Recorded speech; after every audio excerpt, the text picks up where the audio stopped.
The 1983 disappearance of Manoshare Mike Nafar, a Wichita State University student, disappears. His car is found on fire that night, and foul play is strongly suspected, but the case remains unsolved and has been largely forgotten.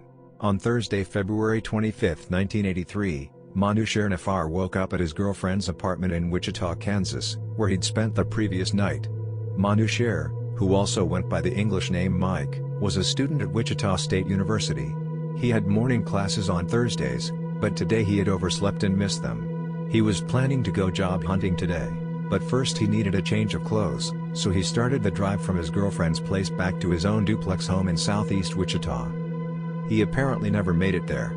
After he left his girlfriend's house, Mike vanished, and has never been seen again. Authorities could not find evidence or indication that he ever arrived back at his apartment, and no neighbors reported seeing him. Mike drove a 1974 yellow Chevrolet van. Around midnight that night, so the night of February 25 or the early morning of February 26, the car was found engulfed in flames near a car wash in southern Augusta, Kansas, about a half an hour's drive east from Wichita. The license plate, set to expire in 1983, had been removed from the vehicle and has never been found. After the fire was put out, the car was searched, but no human remains were found inside. The police strongly suspect foul play was involved in the disappearance and that Mike was probably murdered, though if they have any idea for what reason and by who, that information has never been released.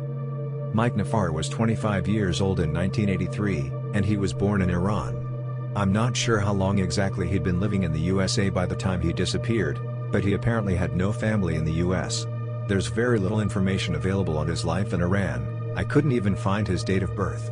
However, I can make an educated guess about why he was studying in the US. It's very common even today for Iranians who have the means to seek higher education abroad, due to a perceived better quality of education. The US did drop fairly after 1980, when the US severed diplomatic relations as a result of the 1979 to 1981 Tehran-US embassy hostage crisis. However, as late as 1985 there were more than 16,000 Iranian students studying in the US. I don't know what Mike was studying at WSU, if he was an undergraduate or graduate student, what year he was to graduate, or if he was planning to stay in the US permanently. Overall, it appears the case received very little press or public attention. I couldn't find anything about it searching through newspapers.com archives.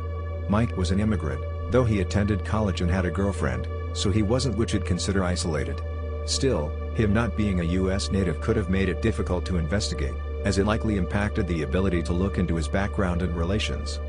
That topic additionally brings us to the matter of Mike's family. Like I mentioned, Mike was born in Iran, and his whole family apparently lived there at the time he disappeared. However, it seems investigators have never been able to reach them. Note that not only was there conflict between the US and Iran at this time, this was during the Iran-Iraq War of 1980 to 1988, both of which may have factored into how easy it would have been for Lee to find and contact them. Over the years Lee has tried and failed to find relatives in order to obtain a DNA sample. They have posted several appeals online asking any relatives to come forward. This would allow them to compare Mike's DNA with that of John Doe's. And that brings us just about to the end of publicly known facts in this case. It appears Mike's disappearance received no press whatsoever at the time, or if it did, it hasn't been archived online. The fact that his family, if he still has close family living, still may not even know he's missing has probably not helped over the years.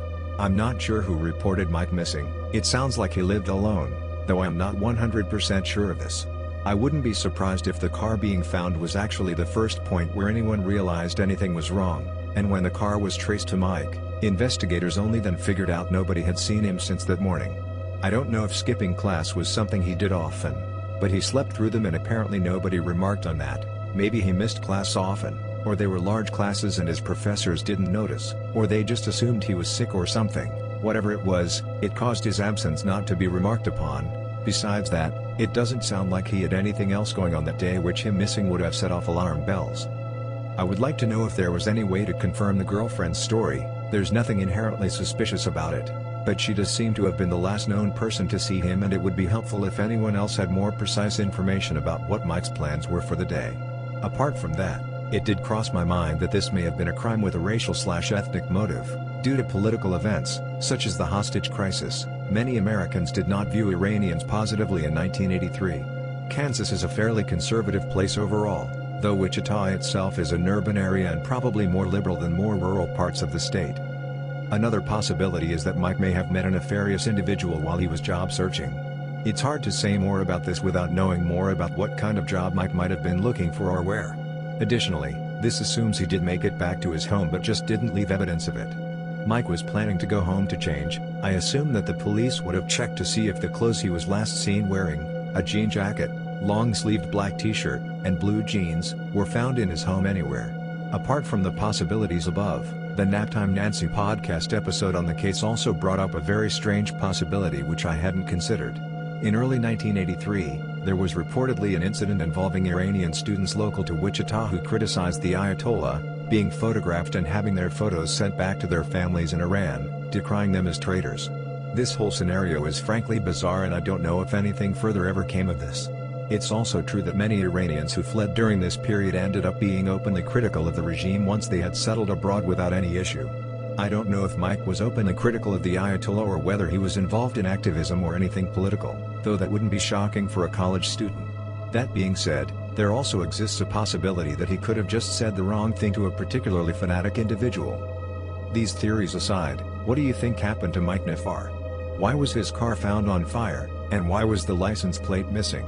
Do you agree with the police that he was likely a victim of homicide, or do you think there's any alternative possibility?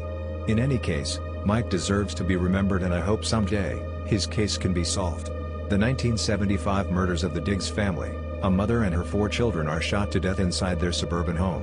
In 1975, 40-year-old Wesley Diggs lived in Teaneck, New Jersey with his 39-year-old wife, Jean, and their 4 children, 17-year-old Audrey, 16-year-old Allison, 12-year-old Wesley Jr. and 5-year-old Roger.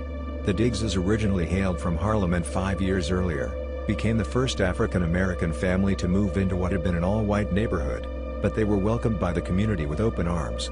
Wesley owned 4 bars and a stationery store in Harlem, which often required him to work 16 18-hour days and he would sometimes spend the night in the city to avoid the commute. On the afternoon of December 6, Wesley returned home to Teaneck shortly after 4:30 p.m.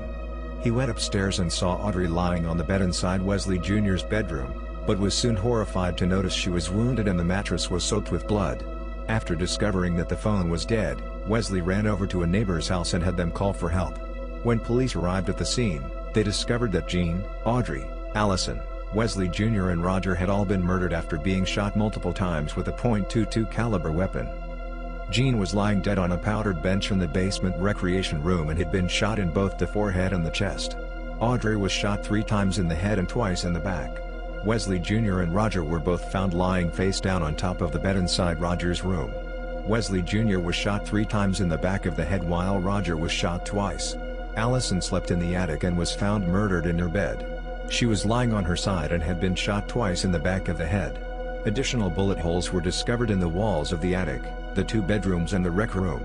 A total of 26 spent shell casings were found in the residence and ballistics tests would determine that only 23 of them came from the same gun, meaning at least 2 different .22 caliber firearms were fired. There were no signs of forced entry, struggle or sexual assault on any of the victims, and nothing appeared to have been stolen. 3 of the murdered children were dressed in their pajamas and since it was estimated the victims were dead for at least 14 hours before they were discovered, the approximate time of the murders was likely between 11 p.m. and 2 a.m. However, no one in the neighborhood reported hearing gunshots or anything unusual that night. Wesley's alibi for the approximate time period of the murders was that he was at a political fundraiser at one of his bars in Harlem and a number of eyewitnesses would corroborate this. Afterward, Wesley spent the night with a girlfriend at her apartment in the Bronx. Wesley admitted carrying on affairs with other women and said that while Jean was not particularly happy about the situation, she accepted it.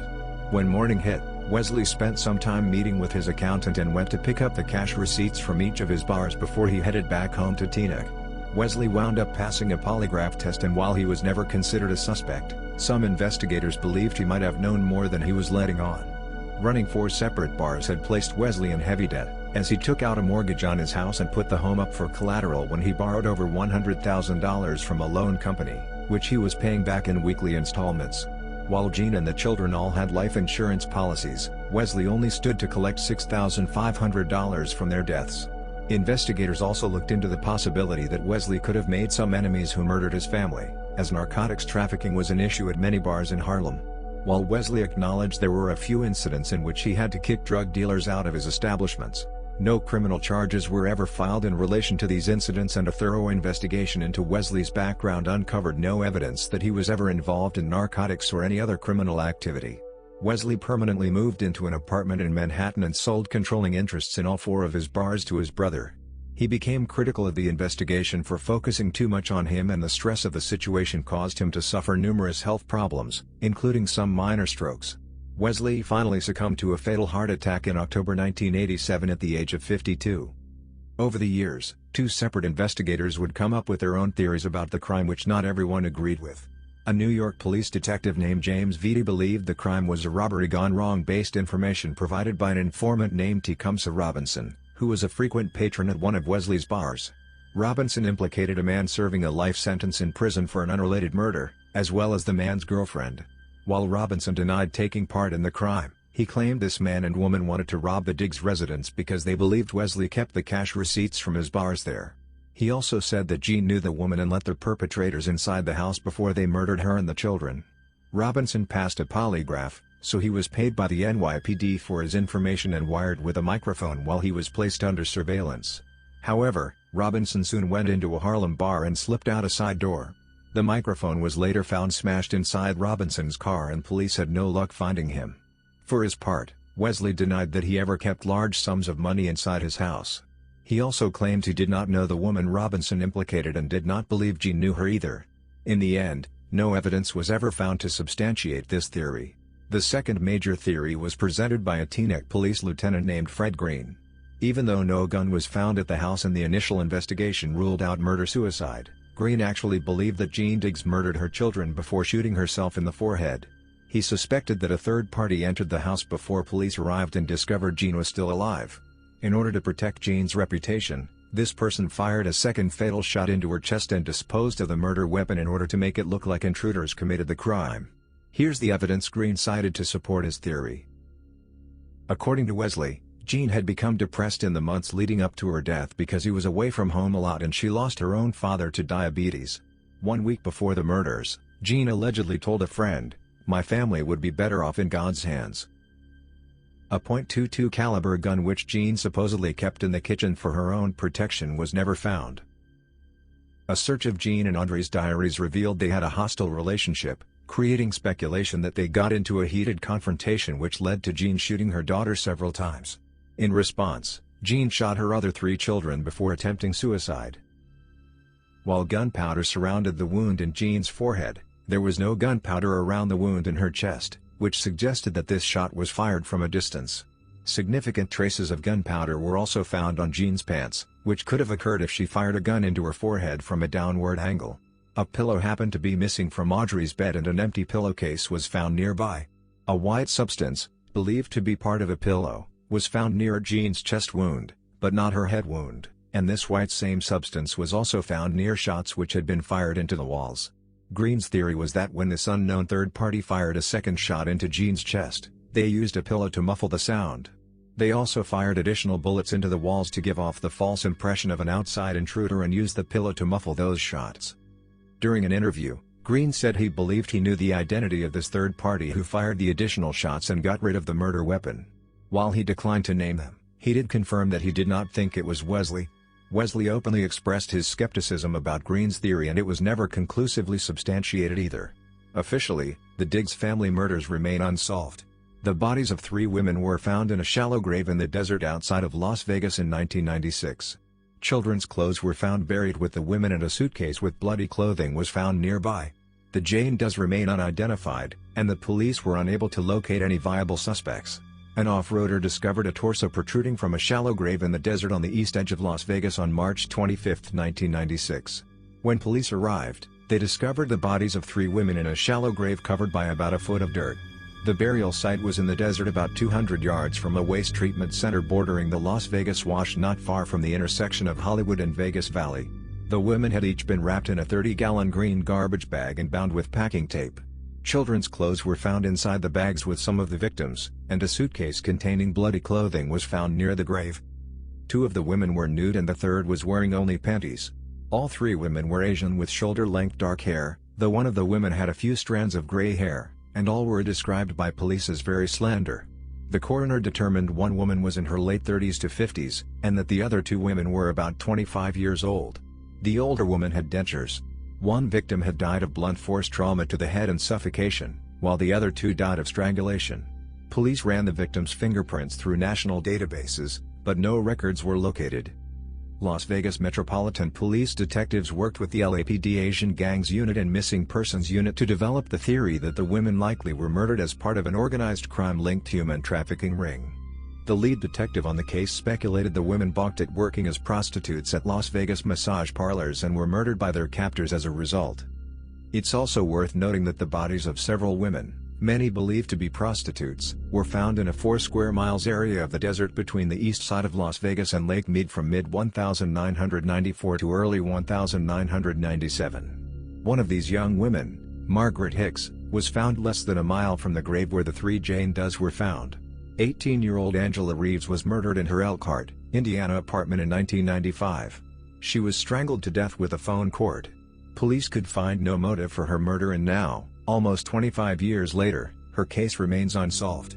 On the evening of September 12, 1995, 18-year-old Angela Reeves was at her Elkhart, Indiana apartment watching television when there was a knock at the door. A short time after inviting the person inside, Angela was attacked. Angela was struck in the head by an unknown object, before being strangled to death with a phone cord. The following morning, shortly before 6 a.m., a female friend of Angela's discovered her body laying on the floor in her apartment and called police. Police initially questioned if Angela's death was a homicide or suicide. The apartment wasn't ransacked, and nothing was missing. Angela had not been sexually assaulted, and didn't have any defensive wounds, or any other visible injuries. The apartment was unlocked, but showed no signs of forced entry. The investigation also revealed the phone cord that was found wrapped several times around Angela's neck was the phone cord from her apartment, meaning her killer did not bring it with him/her. But, after an autopsy was performed, and investigators were informed of the head injury, her case was ruled a homicide. Neighbors at the Old Farm Apartments complex where Angela lived were interviewed and stated they didn't hear anything strange the evening Angela had been killed. One neighbor told police that she had heard someone knocking on Angela's door around 10 p.m., but had went to bed shortly after, and didn't hear anything else that night. Investigators immediately turned their attention to Angela's boyfriend, 24-year-old Jeffrey Henderson, only to discover he was in jail on the night of Angela's murder. Angela and Jeffrey had been arrested on August 31st, after police were summoned to Angela's apartment. Neighbors have complained of loud noises coming from the apartment and a fight happening in the hallway. When police arrived, they found 2 men, Jeffrey, and Angela's older brother, fighting. The police also noticed a strong smell of marijuana and upon entering the apartment found 200 grams of weed. Angela and Jeffrey were arrested on felony marijuana possession charges. Angela was released on bond on September 5, but Jeffrey remained in jail until the evening of September 13, when he was also released on bond. Police have never named any suspects or made any arrests.